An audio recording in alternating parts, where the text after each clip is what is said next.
নমস্কাৰ সকলোকে মই যজ্ঞজ্যোতি বৰা আসলতে জুবিনদাৰ যি আমি পূৰ্ণাংগ প্ৰতিমূৰ্তি নিৰ্মাণ কৰি আছিলো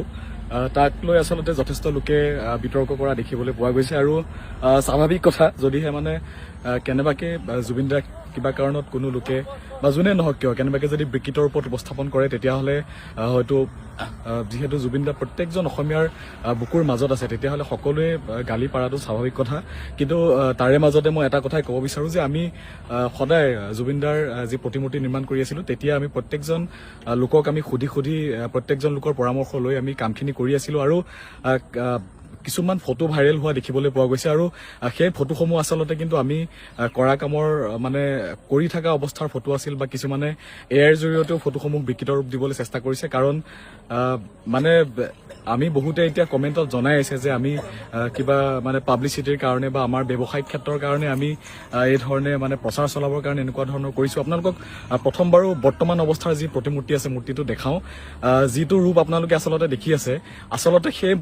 প্ৰতিমূৰ্তিটো সেইখিনি হয়নে নহয় বা যিকেইখন ফটো আচলতে ভাইৰেল হৈ আছে সেই ভাইৰেল হৈ থকা মানে ফটোকেইখনে আচলতে সেই মূৰ্তিটো হয়নে নহয় আপোনালোকক এবাৰ মই দেখাওঁ আপোনালোকে চালে আচলতে নিশ্চয়কৈ অনুভৱ কৰিব পাৰিব তো ইয়াতে আমাৰ 2 নং কাকিত আমাৰ প্ৰতিমূৰ্তিটো স্থাপন হৈছে তো এতিয়াও যথেষ্ট সংখ্যক লোকৰ ইয়াত ভিৰ দেখিবলৈ পোৱা গৈছে আপোনালোকক দেখাইছো মানে চাওক ওপৰৰ পৰা আমি জুবিনদাৰ ওপৰত এটা টুপি লগতে চিলা জুবিনদাই যি ধৰণে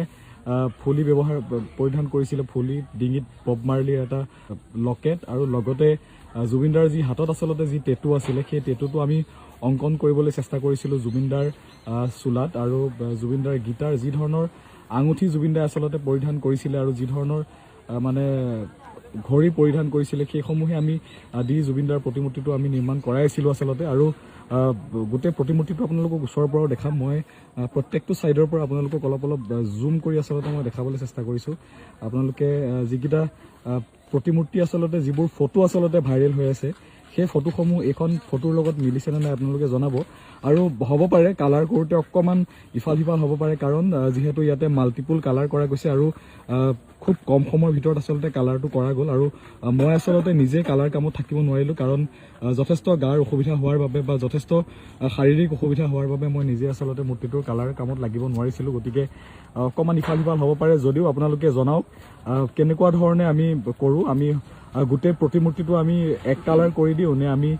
যি ধৰণে এতিয়া ইয়াতে মাল্টিপল কালাৰ হিচাপত ৰাখিছোঁ আমি সেই ধৰণে ৰাখোঁ আপোনালোকে প্ৰত্যেকে কমেণ্ট কৰি জনাব কাৰণ